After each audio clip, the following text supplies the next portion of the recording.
할렐루야. 귀한 찬양으로 주님 영광 받으신 줄 믿습니다.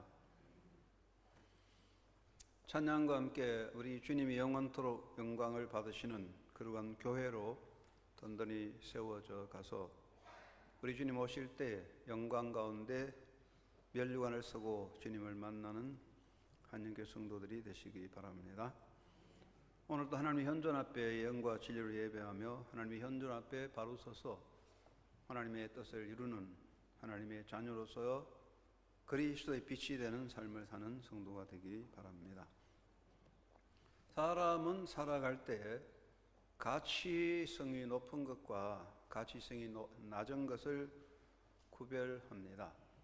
어느 것이 가치가 높고 어느 것이 가치가 낮은지 이 구별은 객관적으로 정확하게 판별하기가 쉽지 않습니다. 그러나 사람은 이것은 가치가 높다, 이것은 가치가 낮다 이렇게 구별하는데 인간의 삶에 가치성이 높은 것은 그 미치는 영향력이 크고 또 기능이 강하다는 것이고 가치성이 낮은 것은 그 영향력이 약하여 있으나 마나 한 그런 존재라고 할 수가 있습니다. 그런데 그 가치성이 높은 것일수록 그 잘못될 때에 미치는 역기능이나 인류에게 미치는 해악은 엄청나게 크다는 것입니다. 다이너마이트를 발명했을 때 인류 역사의 획기적인 사건이 되고 인간 문화에 엄청난 기여가 된 가치를 만들었지만 그 다이너마이트로 인해서 인간 역사의 치명적인 살상에 피를 흘리게 만들게 되죠. 가치가 높기 때문에 또 반대로 엄청난 피해를 입히게 되었습니다. 우리가 살아갈 때 돈은 참 가치는 오늘 물질주의에 돈이 최고의 가치라고 하겠는데 돈이 있으면 사람의 생명을 살릴 수 있을 만큼 크게 쓰임받지만 돈 때문에 인한 여러 가지 문제, 돈으로 인하여 사람들의 생명이 얼마나 파괴당하고 또 사람들이 돈 때문에 고통을 당하는가 하는 것을 생각하면 돈의 가치가 뛰어나면서도 돈 때문에 일어나는 해악이 엄청나게 크다는 것이죠.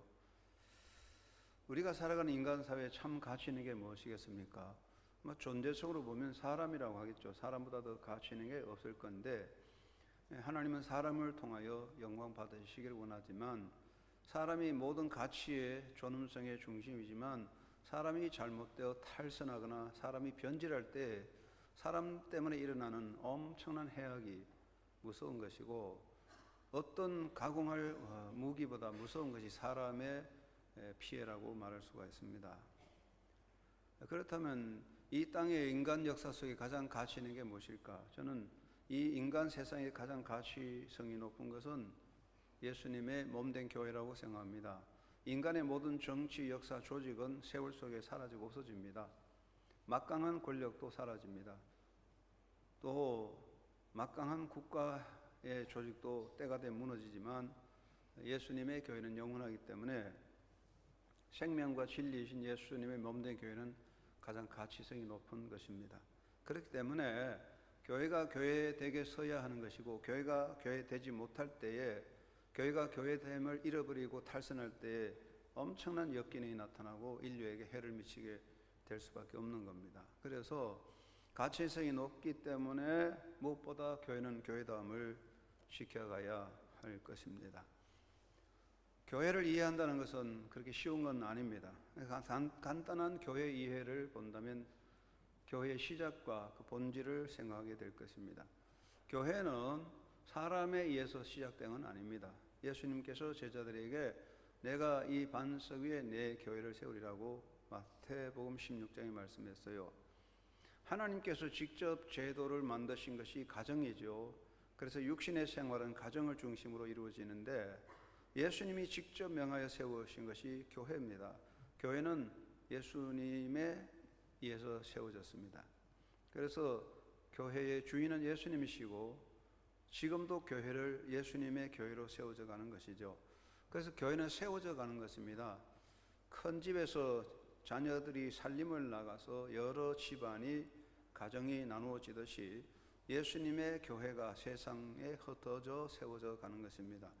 회사를 세우는 것, 인간의 조직을 만드는 것은 창실, 창설, 창립한다 그렇게 말하는데 교회는 사람들이 만드는 게 아니에요. 그래서 우리가 어떻게 보면 설립한다는 말이 맞고 교회는 세워진다 이렇게 말해야 됩니다. 왜냐하면 예수님으로부터 시작된 교회는 종말 때까지 계속 연결되고 세워지고 일어나기 때문입니다.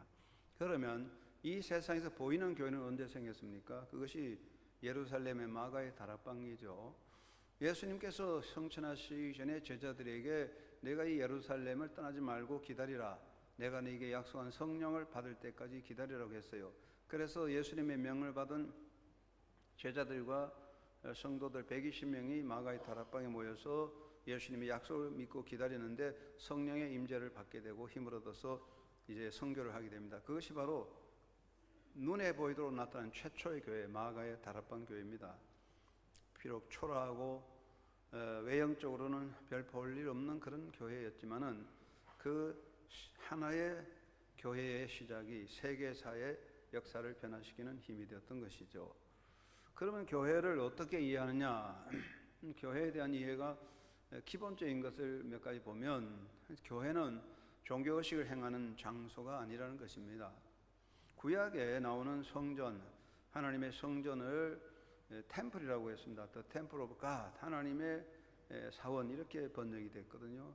그런데 이것은 구약에 나온 성전은 제사를 드리고 하나님을 섬기는 장소였습니다. 그래서 The Temple of God 이렇게 말했습니다.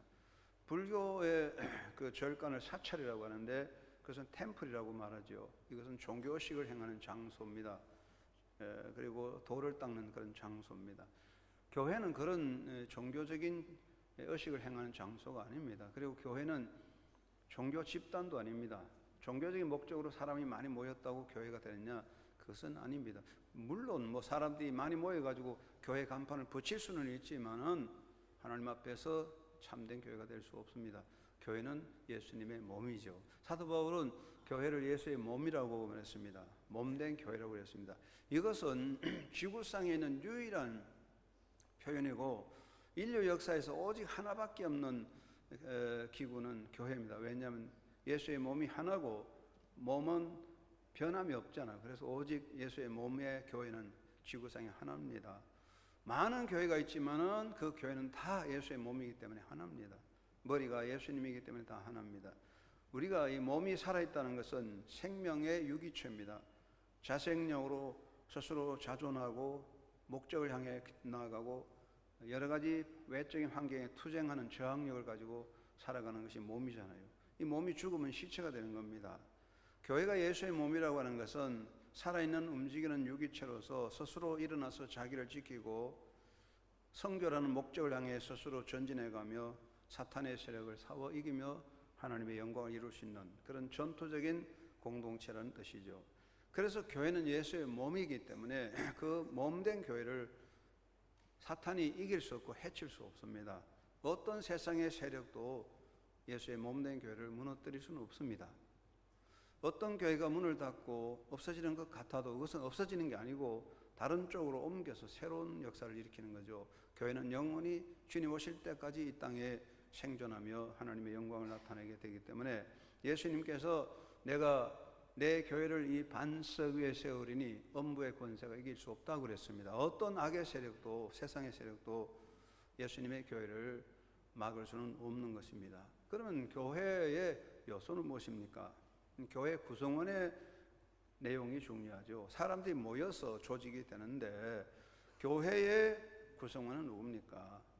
교회는 사람들이 자발적으로 손들고 나오는 것도 아니고 인간의 선택에 의해서 된 것도 아닙니다.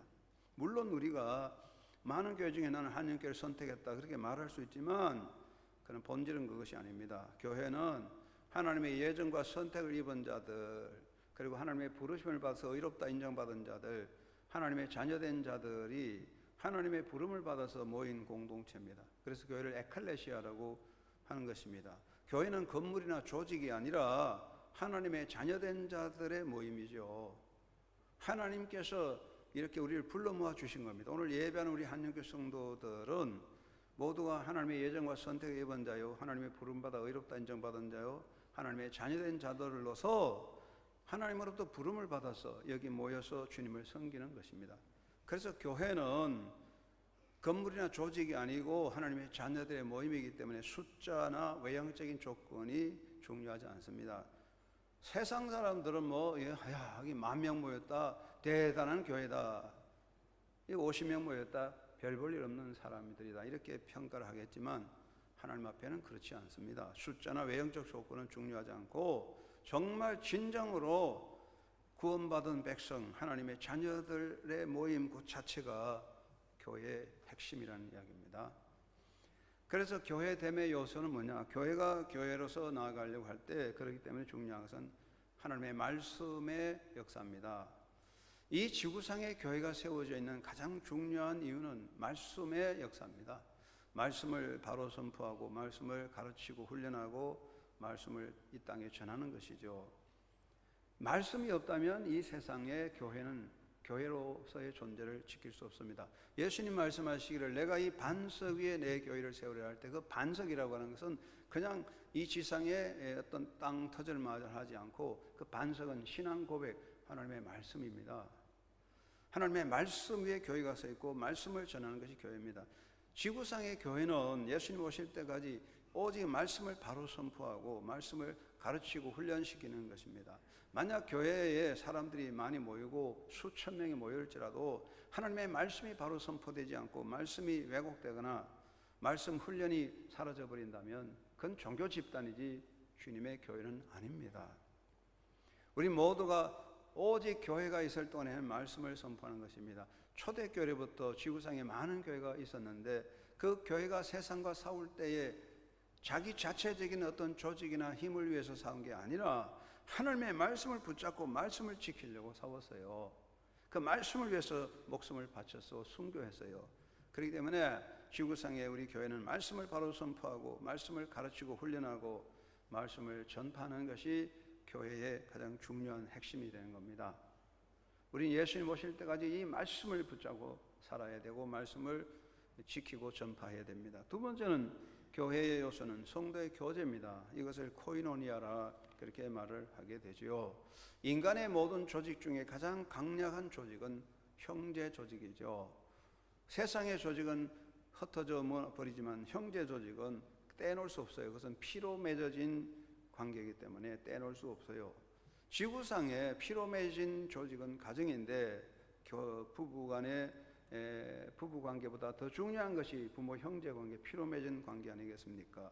그런데 우리 교회는 예수의 살과 피로 맺어진 교회입니다. 예수의 피를 먹고 예수 살을 먹은 자들의 모임이기 때문에 교회를 형제 공동체라고 그래요. 그래서 우리는 함께 공생하고 공존하며 공용하는 것입니다. 그래서 교회는 코이노니아라고 하는 이 관계가 가장 중요한 것이죠. 오늘날 교회들의 약점이 바로 이 성도의 교제가 점점 사라져 간다는 것입니다. 우리가 초대교회로 돌아가자, 초대교회를 본받자는 것은 초대교회 조직이나 외형은 아닙니다. 초대교회는 굉장히 초라합니다. 사도 바울을 선교사로 파송하고 기독교인이라는 이름이 생기는 안디옥 교회가 대단한 것 같지만 초대교회 당시 안디옥 교회는 동굴교회고 초라한 교회였어요. 그러나 그곳에 코이노니아가 복음의 고백과 떡을 떼는 나눔의 교회였기 때문에 우리는 초대교회를 바라보고 있는 거죠. 코이노니아 성도의 교제가 필요한 것입니다. 사람들이 한없이 많이 모이는 것은 백화점이죠. 사람이 많이 모였다 흩어지는 것은 대합실이죠. 공항입니다. 그러나 공항과 대합실은 사람들이 모였다가 후루룩 흩어지고 없어지고, 백화점에도 사람들이 모여지만 목적을 이루면 다 흩어집니다.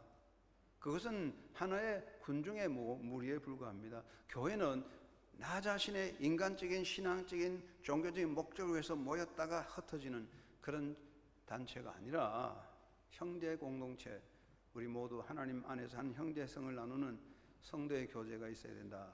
이것을 지키는 것이 교회의 본질을 지키는 거다. 이 말이죠.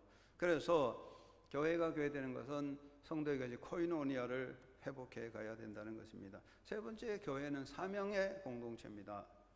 교회가 이 땅에 있는 가장 중요한 목적성은 복음을 전하는 것이요. 예수님께서 땅끝까지 이르러내 복음을 전하라 그렇게 말씀했고 내 증인이 되라고 하셨기 때문에 교회가 하는 가장 중요한 사명은 바로 복음의 전파, 복음 선교입니다.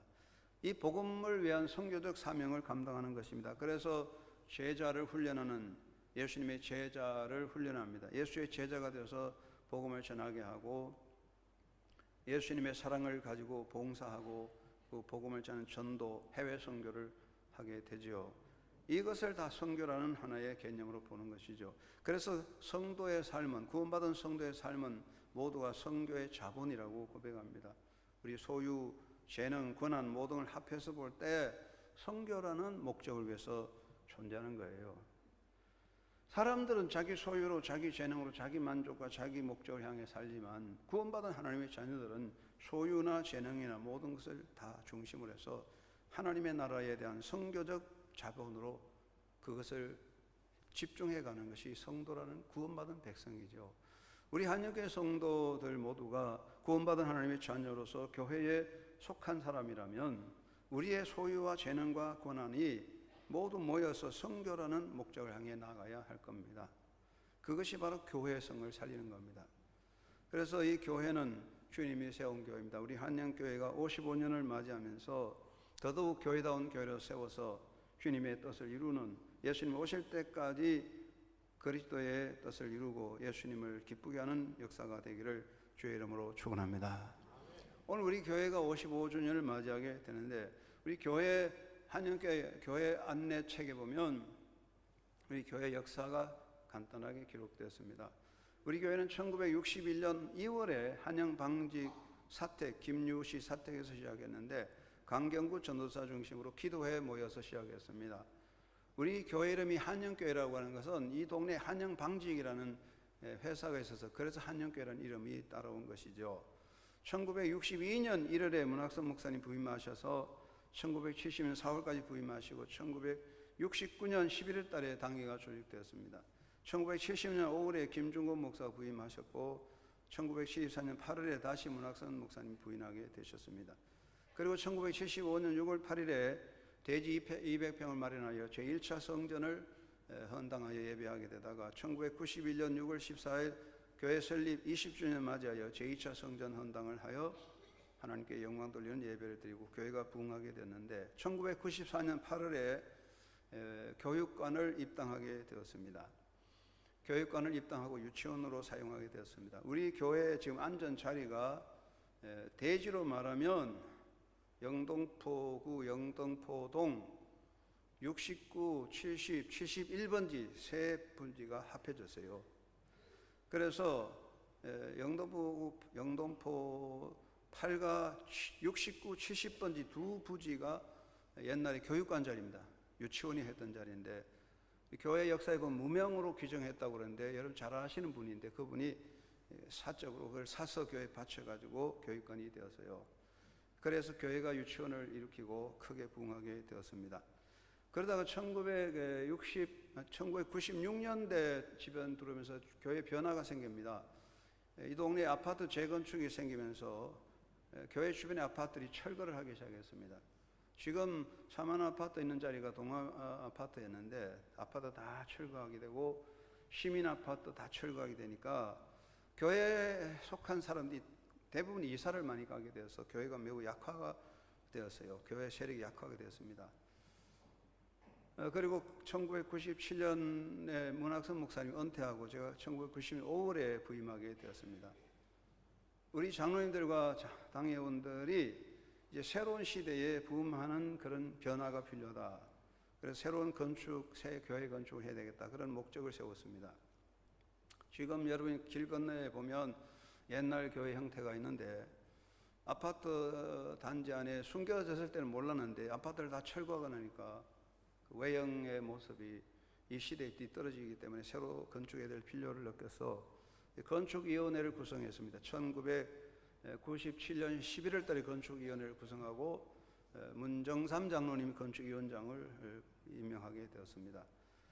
그래서 교회 건축을 준비하게 되고 지금 우리 땅에 있는 영도포 8가 71번지, 요 밑에 71번지가 새 차장인데 71번지 157평을 구입하게 땅을 사서 550평 대지를 마련하게 되고 그래서 1998년 5월 달에 새 성전 기공식을 하게 되었습니다. 교회를 건축할 때에 이제 앞으로 새로운 시대에 부음하는 교회를 건축해야 되기 때문에 새로운 생각을 하게 되어서, 그래서 우리 교회 건축할 때 복합적 건축 양식을 택하였습니다. 멀티 퍼포즈 시스템이라고 해서 하나의 복합 건물을 만들기를 원했습니다. 그래서 지하 2층에서 지상 7층 건물 2,500평을 설계하게 되고, 지하 2층은 체육관 주차장, 지하 1층이 주차장, 지상 1층은 유치원, 지상 2층, 3층, 4층은 예배당, 지상 5층은 교육관, 지상 6층은 신교실, 식당, 지상 7층은 사택, 지상 8층은 옥상 정원, 이렇게 2,500평의 복합적 교회 건축 시스템을 연구하게 됐습니다. 90년대는 우리나라에 이런 교회 건물이 없었는데 우리가 새로운 시대를 향해서 새로운 건축을 준비하게 되고, 요즘은 도시교회들이 다 우리 교회 같은 형태로 건축을 하게 됩니다.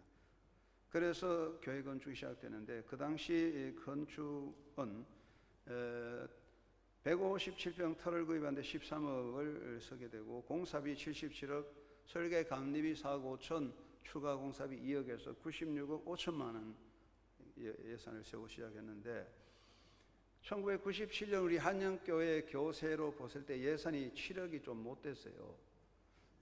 그렇지만 하나님께서 명하신 일을 우리가 해야 되기 때문에 시작했습니다. 그래서 1999년 12월 25일 크리스마스 때 입당을 하고 성탄 축하 음악회를 열게 됐습니다.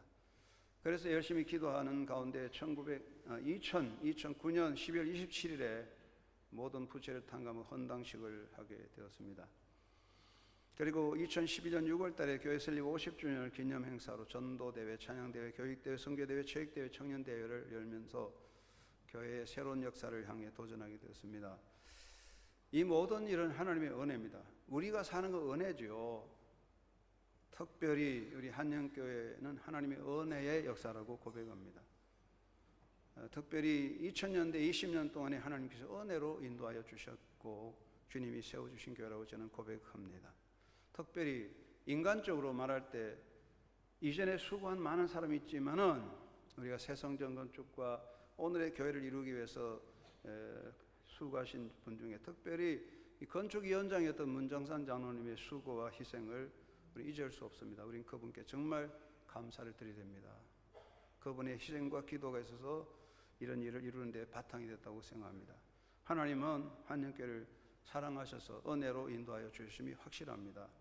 앞으로도 하나님 은혜 안에 더 큰 역사가 일어날 줄로 믿습니다. 그러면 우리는 새로운 시대를 향해 나아가야 합니다. 그러면 어떻게 우리 교회를 이루어가야 할까요? 첫째는 십자가와 부활신앙으로 전진해야 됩니다. 십자가와 부활신앙을 지켜가야 됩니다. 교회가 지켜야 될 근본적인 것은 하나님의 말씀이죠. 그 말씀은 무엇입니까? 예수님이죠. 예수님은 무엇입니까? 십자가와 부활입니다. 이것을 빼버리면 교회는 교회로서의 본질이 아닙니다. 이것을 빼버리면 교회는 종교 집단이 됩니다. 지금 사람들이 많이 모였습니다. 지식인들이 모였습니다. 대단한 건물과 조직이 있습니다. 교회 간판이 붙었습니다. 그렇다고 해서 교회는 아닙니다. 그건 이단 집단입니다. 왜냐하면 예수의 십자가와 부활이 빠졌기 때문에 그렇습니다. 아무리 웅장하게 사람들이 모이고 웅장한 건물과 조직이 있고 아무리 엘리트들이 다 모였을지라도 예수님의 십자가와 부활이 빠져버리면 그건 종교 집단입니다. 생명이 없어요. 희망이 되지 못해요. 여러분, 인간에게 참된 희망은 무엇입니까? 정치, 종교, 과학의 인력에게 참 희망이 아닙니다. 예수의 십자가와 부활이 아니고는 우리에게 희망이 있을 수 없어요. 여러분, 지금 지구상에 인류 문화가 발전하고 있고 기독교는 어마어마한 종교로서의 크게 발전해 왔지만 지금 이 지구상의 기독교의 영향력, 기독교에 대한 이미지가 자꾸만 세상 속에서 가리워지고 쇠퇴되고 있습니다. 왜 그럴까요? 여러분, 초대교회를 보세요. 초대교회 초라합니다. 볼품이 없어요. 몇 사람이 모였어요. 그러나 초대교회의 핵심은 웅장한 건물도 조직이 아니었습니다. 그들의 십자가 부활신앙이었습니다. 이 부활신앙, 십자가신앙, 부활신앙이 역사를 변화시키는 힘이었습니다. 이제 우리 교회가, 한국교회나 세계교회가 어마어마한 조직과 건물을 자랑할지라도 십자가 부활을 버리면 우리는 역사의 희망이 될 수 없습니다. 언젠가는 진정한 교회로서의 모든 본질을 잃어버리게 될 날이 올 수도 있습니다. 우리는 온전히, 교회는 온전한 생명과 힘을 다하여 예수의 십자가를 지키고 부활신앙을 회복해 가야 할 줄로 믿습니다.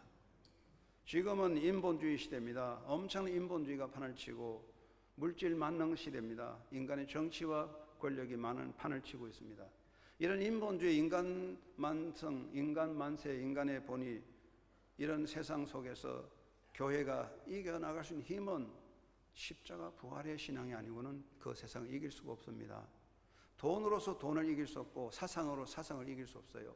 정치로 정치를 이길 수도 없어요. 우리는 오직 십자가 부활 신앙을 가질 때 세상을 이기고 하나님의 영광을 일으키게 될 줄로 믿습니다. 사랑하는 성도 여러분, 오직 십자가 부활 신앙을 깊이 새기고 십자가 깃발을 높이 세우고 부활 신앙으로 도전해가는 영적인 승리자가 되기를, 교회를 지켜가는 믿음의 사람이 되기를 주의 이름으로 축원합니다. 두 번째는 교회 됨을 바로 세워야 됩니다. 교회는 교회 되어야 됩니다. 다시 말씀드리지만 가장 가치 있는 것이 변질하면 가장 악이 되는 것이고, 음식이 변질하면 독이 되듯이 가장 가치성 있는 것이 잘못되면 엄청난 해를 미칠 수 있는 거죠. 하나님의 영광이 교회를 통해 드러나지만 하나님의 영광을 가장 가로막는 것도 교회가 될 수 있습니다. 교회는 교회다워야 합니다. 교회는 예수의 몸이고 교회의 머리는 예수님이십니다. 우리는 철저하게 예수님을 따라가는 신앙 공동체가 되어야 됩니다. 이 교회가 나가야 방향과 모든 핵심은 예수 그리스도에게 있습니다. 히브리서는 예수에게 집중하라고 그랬습니다. 예수에게 맞추지 아니하면 우리는 방향 상실을 하게 됩니다. 빨리 갈지라도 방향을 잃어버리면 혼란 속에 인생을 낭비하듯이 우리가 예수님을 잃어버리면 교회는 방향 상실을 하고 무너질 겁니다. 오직 예수에게 맞춰서 예수님을 따라가는 신앙 공동체가 되어야 됩니다. 우리는 오직 예수 신앙을 가지고 나가야 됩니다. 어떤 사람은 오직 주님이라고 말하지만 주님이 아니에요. 오직 예수입니다. 세상 사람들은요, 권력을 주로 삼고 이단 사설을 주로 삼고 황금을 주로 삼습니다. 그러나 우리는 예수 그리스도가 우리의 신앙이 주기 때문에 오직 예수 신앙으로 예수에게 맞추어 가야 돼요. 우리의 생각과 방향을 예수에게 맞추어가는, 예수님을 따라가는 신앙 공동체가 되어야 됩니다. 그리고 예수님을 섬기는 신앙 공동체입니다. 우리는 사람을 섬기는 것이 우리가 해야 할 본질이지만, 그러나 교회의 핵심은 예수님을 주로 섬기는 것이 교회입니다. 예수님께서 우리를 위해서 이 땅에 오셔서 섬김의 삶을 사셨고, 우리를 위해서 이 땅에 오셔서 살을 주시고 피를 나누어 주셨어요. 이제 우리가 예수님을 주로 온전히 섬기는 겁니다. 우리의 신앙의 대상은 예수님이 모든 영광을 바라보도록 섬기는 것입니다. 우리가 자칫 잘못 생각할 수 있습니다. 오늘날 교회가 점점 대형화되는 여러 가지 형태가 생기고 보니까 사람들이 교회를 통해서 자기 목적을 이루려고 해요. 그러다 보니까 정치적인, 상업적인 목적으로 교회를 이용하는 사람도 있습니다. 그러나 그것은 굉장히 위험한 것입니다. 교회는 이용물이 아니라 섬김의 대상입니다. 우리는 오직 이 교회의 머리가 되신 예수님을 섬기는 것입니다. 여러분이 가진 재능과 모든 정성을 다하여 오직 예수 그리스도 주님인 예수님을 섬기는 신앙자로서 주님을 영광스럽게 하는 헌신자의 삶을 살아야 됩니다. 이 교회를 통하여 우리 예수님의 영광이 빛날 때 교회는 영원한 빛을 이룰 수 있을 것입니다. 그리고 예수님을 실천하는 신앙 공동체가 되어야 됩니다.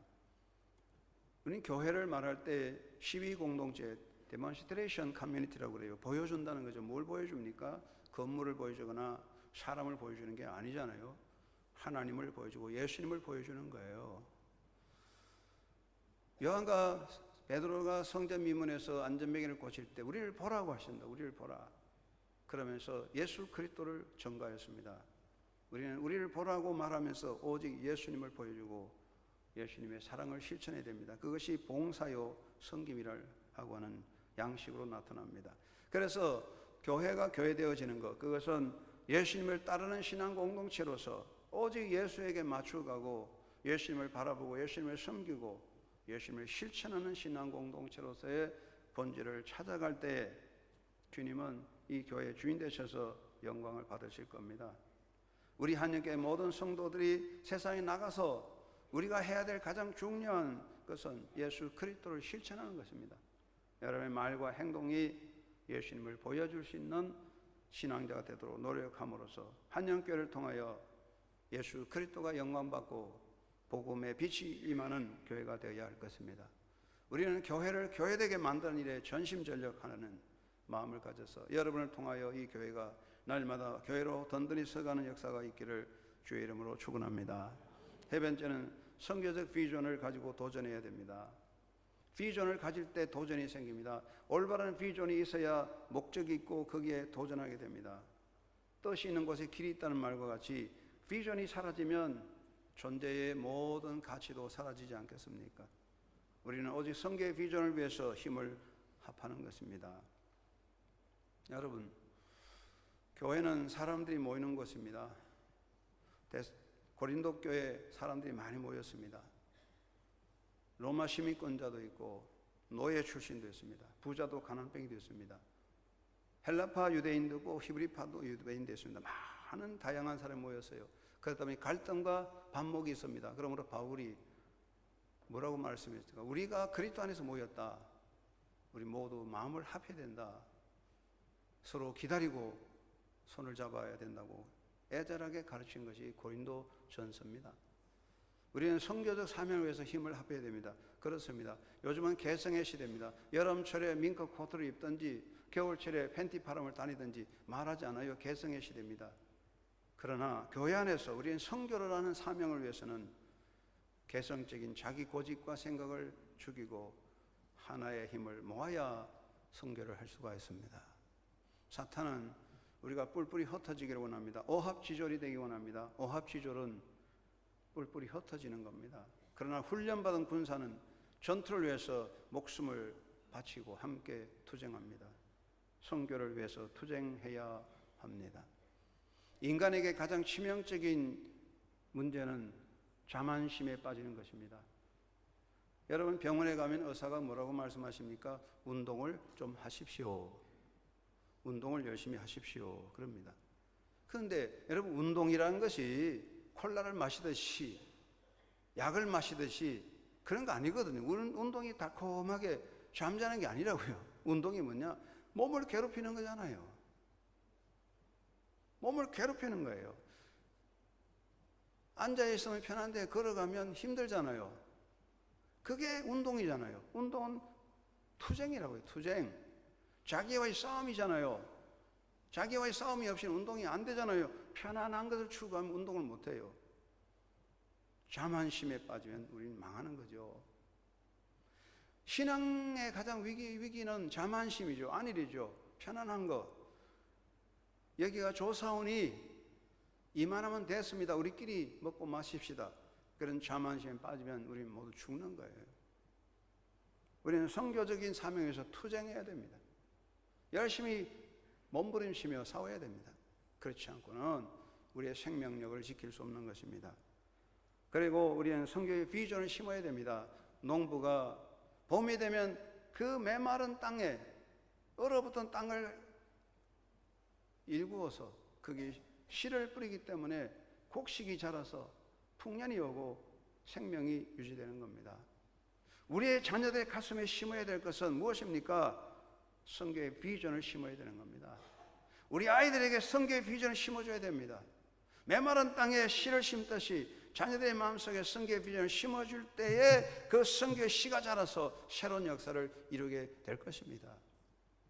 우리 자녀들이 열심히 공부해서 성공하고 부자 되는 거, 사회적인 명성을 얻는 거 대단히 중요한 일입니다. 여러분의 자녀들이 성공해서 부자가 되고 세상에 정치적으로 기업적으로 인정받는 사람이 되는 것이 매우 중요합니다. 저는 우리 한영교회 성도 자녀들이 세상에 나가서 그런 성공적인 그런 모든 사람이 되기를 간절히 바랍니다. 그러나 그것으로는 의미가 무엇이 있겠습니까? 그것으로 뭘 하겠다는 겁니까? 우리 자녀의 마음속에 선교의 비전을 심어줘야 합니다.